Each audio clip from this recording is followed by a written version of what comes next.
كما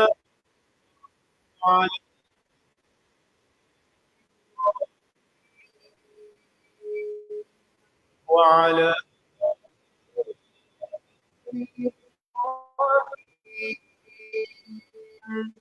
إنك حميد مجيد.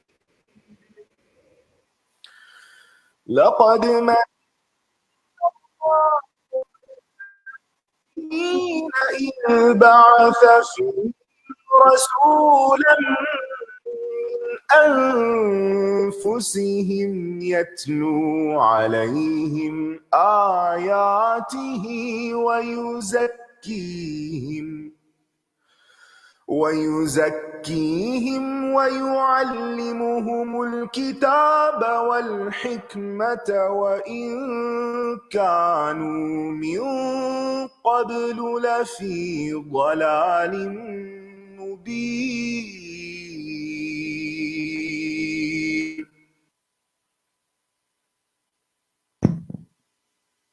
السلام علیکم.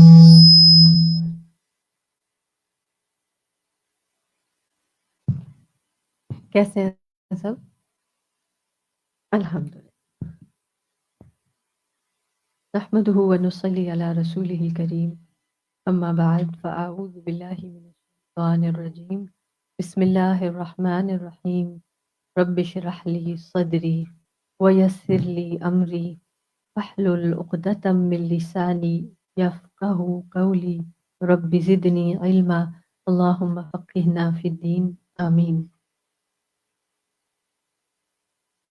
کتاب الایمان انشاءاللہ کنٹینیو کریں گے. آج امید ہے کہ ہم آج کتاب الایمان مکمل کر لیں گے، تو انشاءاللہ زیادہ حصہ کیچ کر کے پھر تھوڑی سی ریڈنگ پریکٹس کریں گے. حدثنا محمد بن عرعرة قال حدثنا شعبة عن زبيد قال سألت أبا وائل عن المرجئة. میں نے ابو وائل سے مرجئہ کے بارے میں پوچھا. مرجئہ ایک فرقہ تھا اوائل اسلام میں جن کے عقیدے میں رجا زیادہ تھی. رجا ایک قدریہ تھا، کرامتہ تھا، بہت سے فرقے گزرے ہیں. تو مرجئہ وہ تھا جن کا عقیدہ یہ تھا کہ ایمان کے ساتھ کوئی گناہ نقصان نہیں دے گا. جیسے ہمارے ہاں بھی ایسے لوگ پائے جاتے ہیں نا، وہ کہتے ہیں چونکہ لا الہ الا اللہ پڑھ رکھا ہے اس لیے کچھ بھی کر لے کوئی فرق نہیں پڑتا. تو وہ کہتے ہیں کہ میں نے ابو وائل سے مرجئہ کے بارے میں پوچھا. فقالا تو اس نے کہا حدثنی عبداللہ، مجھ سے عبداللہ نے بیان کیا، عبداللہ بن مسعود مراد ہے یہاں، ان نبی صلی اللہ علیہ وسلم قال کہ آپ صلی اللہ علیہ وسلم نے فرمایا سباب المسلم فسوق، مسلمان کو گالی دینا سباب فسوق فسق کا کام ہے، نافرمانی ہے. وقتالہ اور اس کو قتل کرنا، اس سے جنگ کرنا کفر، کفر ہے. یہاں کفر سے مراد اعتقادی کفر نہیں ہے بلکہ عملی کفر ہے، یعنی ایمان کے ساتھ ایسے غلط کام کرنا انسان کو نقصان دیتا ہے.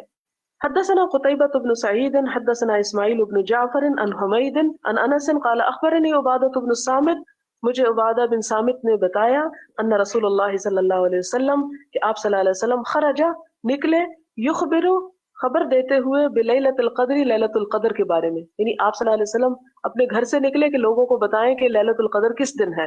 آپ نے دیکھا فتلاحا، الحاح یعنی تنازع، جھگڑ رہے تھے، رجلانی دو لوگ، من المسلمین مسلمانوں میں سے، یعنی گھر سے باہر آئے تو دیکھا کہ دو مسلمان باہم لڑائی جھگڑا کر رہے ہیں. فقال آپ نے فرمایا انی خرجت، میں نکلا تھا، لأخبرکم کہ میں تمہیں بتاؤں، بلیلۃ القدر، لیلۃ القدر کے بارے میں، وانہ تلاحا فلان و فلان، اور یہ کہ فلاں اور فلاں باہم جھگڑ رہے تھے. فرفعت، تو یہ بات مجھ سے اٹھا لی گئی. یہ نقصان ہوتا ہے مسلمانوں کے جھگڑے کا، امت سے خیر اور برکت اور بھلائی اور اچھا مستقبل سب کچھ چھن جاتا ہے اگر مسلمان باہم لڑنے والے ہوں. اور ہم پر بھی، اور خاص طور پر اپنے ملک پاکستان کے اوپر جس قسم کی بدبختی چھائی ہوئی ہے، اس کی بھی بنیادی وجہ یہ ہے کہ نیچے سے اوپر تک ہر جگہ جھگڑا فساد. تو آج جس چیز کی تبلیغ کی سب سے زیادہ ضرورت ہے وہ یہ کہ کسی بھی طور پہ مسلمانوں کو جمع کر دیا جائے اور خدا کے لیے ایسی باتوں کو ختم کیا جائے کہ جس سے مسلمانوں میں کوئی مذہبی فرقہ واریت یا کوئی اور گروہی فرقہ واریت پیدا. ان باتوں کو نکال دیں باہر. بہت سی ایسی چیزیں جو صرف مفروضے ہیں، جن کا ہماری زندگی سے کوئی تعلق ہی نہیں ہے، ان چیزوں کو ختم کر کے ان ایشوز پر ہم آئیں کہ جو واقعی ہمارے مسائل ہیں اور ہم ان کو سلجھانے کی نبھانے کی کوشش کریں۔ لہٰذا آپ لوگ خاص طور پر آپ سے کہوں گی کہ جو دین پڑھ رہے ہیں، تو دین کا مطلب ہے لوگوں کو جوڑنا، ان چیزوں کو بھلا دیں کہ جس سے مسلمان بٹیں یا آپس میں اختلاف پیدا ہو یا ایک دوسرے کے خلاف نفرت ہو، اور ان چیزوں کو ابھاریں اور پیدا کریں کہ جس سے سب کو جوڑا جا سکے۔ اور ہم سب سے محبت کیوں کریں؟ کہ سب لا الہ الا اللہ پڑھنے والے ہیں، چاہے وہ غلط کام ہی کیوں نہ کرتے ہوں۔ ہم اس کی غلطی سے محبت نہیں کریں گے، لیکن اس کے دل میں جو ایمان ہے اسی طرح کا ایمان ہمارے اندر ہے، ہمیں نہیں پتا ہمارا زیادہ ہے یا اس کا زیادہ ہے۔ تو اختلاف رائے ہر جگہ ہو سکتا ہے، لیکن اختلاف رائے کو تفرقہ بازی اور مسلمانوں کے باہم کاٹنے کے لیے استعمال نہ کریں، کیونکہ اس سے رحمتیں اٹھ جائیں گی۔ وَأَنَّهُ تَلَاحَ فُلَانٌ وَفُلَانٌ فَرُفِعَتْ، وہ لے لی گئی، نہیں بتایا گیا۔ وَعَسَىٰ أَن يَكُونَ خَيْرًا لَكُمْ، لیکن آپ صلی اللہ علیہ وسلم نے اس پر بھی مسلمانوں کو پھر امید ہی دلائی کہ چلو پھر بھی پریشان نہ ہو، اسی میں بہتری ہوگی۔ اس سے کیا پتہ چلتا ہے کہ کسی بھی ایسے موقع پر جب بہت پریشانی کا وقت ہو تو انسان کو اس میں بھی خیر کا پہلو ڈھونڈنا چاہیے۔ التمسوہا، اسے تلاش کرو، فی السبع، 27ویں رات میں، والتسع، 29ویں میں، والخمس، اور 25ویں میں۔ کہتے ہیں کہ یہ دو جو جھگڑ رہے تھے عبداللہ بن ابی حدرد اور کعب بن مالک تھے، اور قرض کی وجہ سے آپس میں کھینچا تانی ہو رہی تھی، اور خصوصاً مسجد کے اندر، تو مسجد میں جھگڑنا اور زیادہ برا ہے۔ باب سؤال جبریل النبی صلی اللہ علیہ وسلم عن الایمان والاسلام والاحسان وعلم الساعہ، جبریل علیہ السلام نے نبی صلی اللہ علیہ وسلم سے سوال کیا ایمان، اسلام اور احسان کے بارے میں، یعنی اب یہ الگ الگ ٹرمز کے طور پہ ان کا کیا معنی ہے۔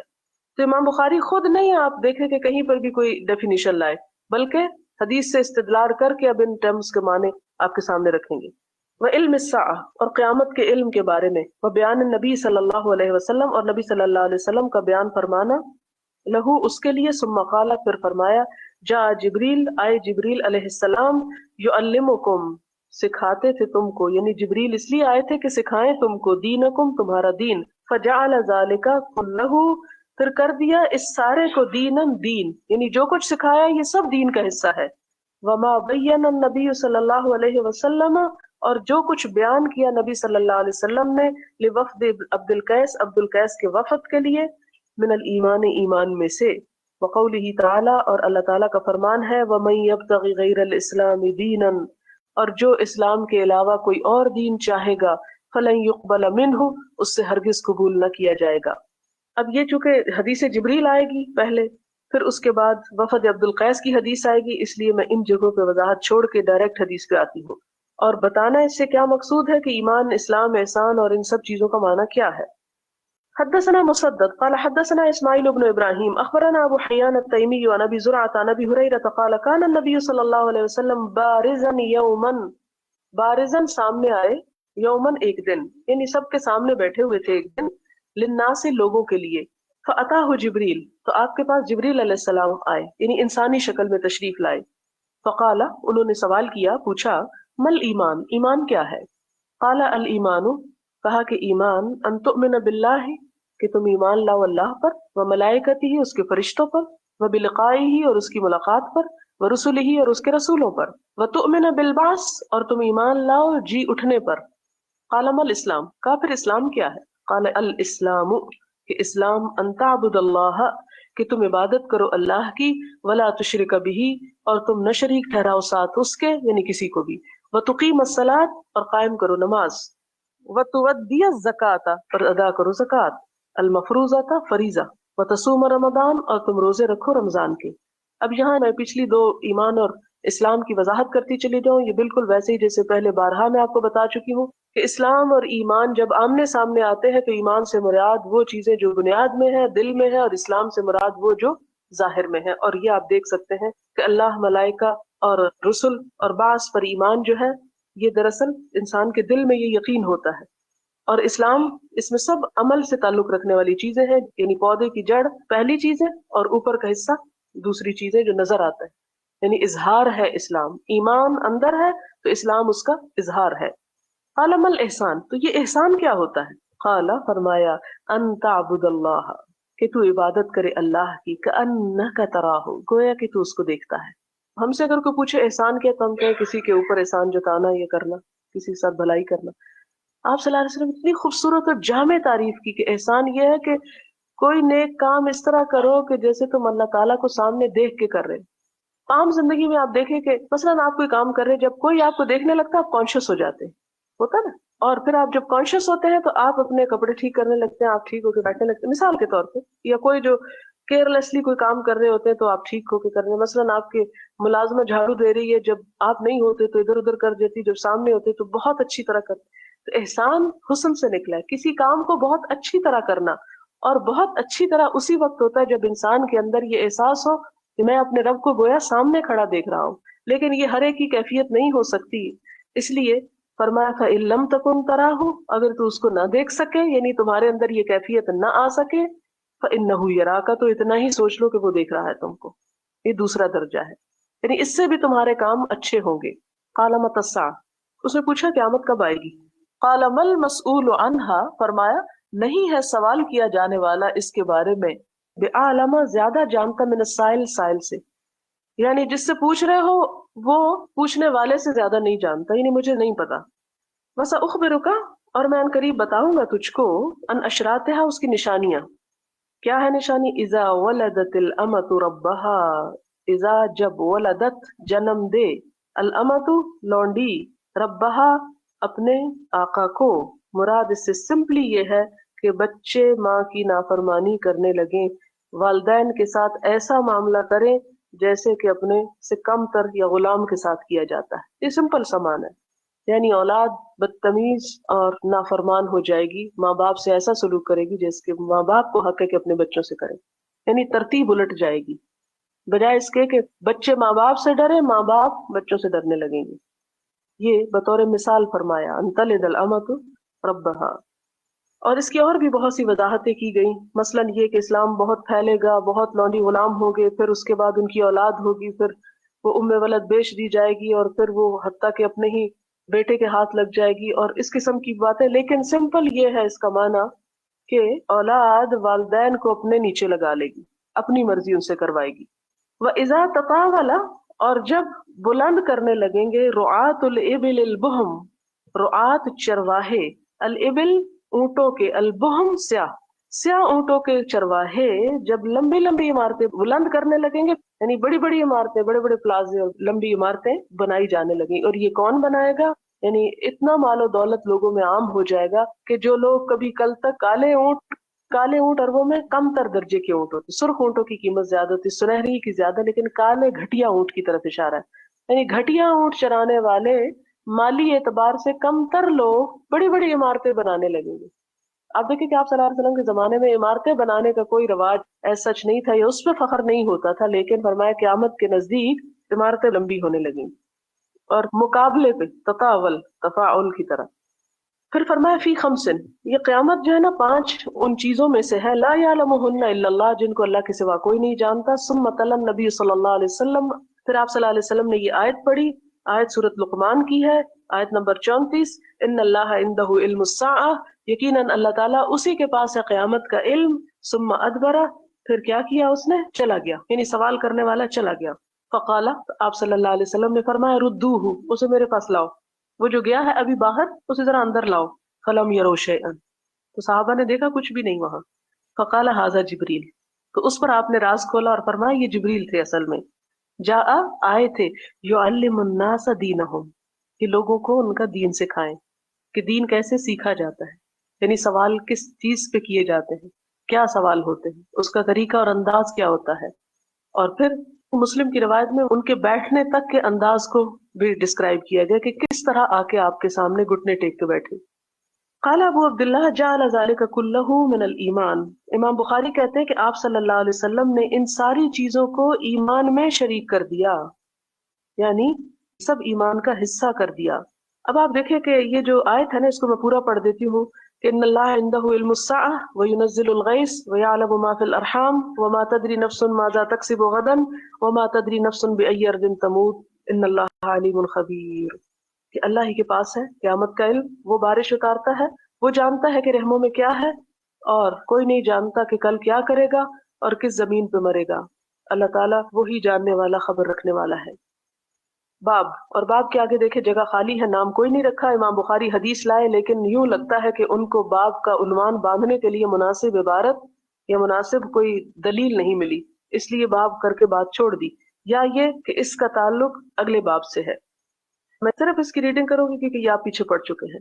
حدثنا ابراہیم بن حمزہ قال حدثنا ابراہیم بن سعد عن صالح عن ابن شهاب عن عبید اللہ بن عبد اللہ ان عبد الله بن عباس اخبره قال اخبرني ابو سفیان ان هرقل قال له سألتك هل يزيدون ام ينقصون فزعمت انهم يزيدون وكذلك الايمان. اور یہ ہوتا ہے ایمان. وہاں کتنی لمبی حدیث آئی تھی اور یہاں اس کا ایک حصہ، حتی یتم، یہاں تک کہ وہ پورا ہو جائے، یعنی اپنے زور کو پہنچ جائے. وسألتك هل يرتد أحد سخطة لدينه بعد أن يدخل فيه فزعمت ألا وكذلك الإيمان. پھر ایمان کی بات. ایمان کیا ہے؟ حين تخالط بشاشته القلوب لا يسخطه أحد. ایمان کی اصل حقیقت کیا ہے کہ جب دل میں مل جل جاتا ہے، خون کا حصہ بن جاتا ہے، تو پھر انسان کبھی ایمان سے اور جن پہ ایمان لایا ان سے بدگمان نہیں ہوتا، ان کو چھوڑتا نہیں ہے. باب فضل من استبرأ لدینہ. باب فضل، فضل کا معنی فضیلت اس شخص کی، من جس نے استبرأ بچا لیا، لدینہ اپنے کو. حدثنا ابو نعیم حدثنا زکریا عن عامر قال سمعت النعمان بن بشیر يقول سمعت رسول اللہ صلی اللہ علیہ وسلم يقول الحلال بین، حلال واضح ہے، والحرام بین، حرام بھی بالکل واضح، یعنی اس میں کوئی شک کی بات نہیں، دونوں بالکل کلیئر کٹ پتہ چل جاتے ہیں. وبینہما مشبہات، حلال اور حرام کے درمیان کچھ شبہ میں ڈالنے والی چیزیں، مشبہ، لا یعلمها، نہیں جانتے ان کو، کثیر من الناس، بہت سے لوگ، یعنی لوگوں کی اکثریت کیا جانتی ہے؟ حلال اور حرام جانتی، بیچ کی باتیں کم جانتی. ایسے موقعوں پر جن چیزوں کے بارے میں شک ہو کیا کرنا چاہیے؟ فمن اتقى المشبہات، جو بچ گیا، جس نے بچا لیا اپنے آپ کو مشبہات سے، استبرأ لدینہ وعرضہ، وہ بچا لے گیا اپنے دین اور اپنی عزت کو. یعنی ایسی چیزیں جو انسان کے کردار اور پرسنالٹی کو مشکوک کر دے، ان چیزوں سے بچنا چاہیے تاکہ اس کے ایمان پر کوئی حرف نہ آئے. ومن وقع فی الشبہات، اور جو شبہات یعنی شک والی چیزوں میں پڑ گیا، قراعن، وہ ایک چرواہے کی طرح ہے، یرعا، جو چراتا ہے، حول الحما، چراگاہ کے آس پاس، یعنی جو جانوروں کو کسی چراگاہ کے کسی کھیت کے آس پاس چراتا ہے، کنارے کنارے پہ. یوشک ان یواقعہ، یوشک قریب ہے، ان کے یواقعہ گرا دے اس کو اس میں، یعنی اس میں پڑ جائے. یعنی وہ جانور جو پاس پاس چر رہا، ہو سکتا ہے منہ مار کے حرام جگہ سے بھی کچھ کھا لے. الا، خبردار، وان لکل ملک حما، ہر بادشاہ کی ایک چراگاہ ہوتی ہے. الا، خبردار، ان حم اللہ، یقینا اللہ کی چراگاہ، فی ارضہ، اس کی زمین میں، محارمہ، اس کی حرام کردہ چیزیں ہیں. الا، خبردار، وان فی الجسد مضغۃ، یقینا جسم کے اندر ایک گوشت پوست کا ٹکڑا ہے، مضغہ بوٹی ہے، یعنی دل. اذا صلحت، جب یہ درست ہو گئی بوٹی، صلح الجسد کلہ، درست ہو گیا جسم سارے کا سارا. یعنی دل پہ زندگی کا انحصار ہے، اگر دل درست ہے تو زندہ ہے انسان. وَإِذَا فَسَدَتْ، اور اگر اس میں بگاڑ پیدا ہو گیا، فَسَدَ الْجَسَدُ كُلُّهُ، تو سارے جسم میں فساد پیدا ہو گیا. یعنی اگر دل بگڑ گیا، خراب ہو گیا، جسمانی مادی اعتبار سے بھی تو بھی سب خراب، اور اگر روحانی اعتبار سے بھی دل کمزور ہو گیا یا دل میں خرابی پیدا ہو گئی تو اعمال کبھی درست ہو نہیں سکتے. الا وہی القلب، خبردار رہو یہی دل ہے، یہ بوٹی یا گوشت کا ٹکڑا دل ہے. اس سے پتہ کیا چلتا ہے کہ حلال اور حرام کے درمیان شک والی چیزوں سے بچتے رہنا چاہیے تاکہ انسان کے ایمان میں نقصان نہ ہو. باب ادا الخمس من الایمان، ادا الخمس، خمس کا ادا کرنا، من الایمان، ایمان کا حصہ ہے. خمس کیا ہے؟ مال غنیمت کا 5واں حصہ دینا. حدثنا علی بن الجعد قال اخبرنا شعبۃ عن ابی جمرۃ قال كنت اقعد مع ابن عباس يجلسني على سريره. ابو جمرہ روایت کرتے ہیں، کنت، میں تھا، اقعد، بیٹھا کرتا، مع ابن عباس، ابن عباس کے ساتھ، یجلسنی، وہ بٹھاتے تھے مجھ کو، علی سریرہ، اپنے تخت پر، اپنی چارپائی، سریر چارپائی کو کہتے ہیں بیٹھنے کی جگہ، یا اپنے تخت پر ساتھ بٹھایا کرتے تھے. فقال، تو ایک دفعہ کہنے لگے، اقم عندی، میرے پاس ٹھہرو، قیام کرو،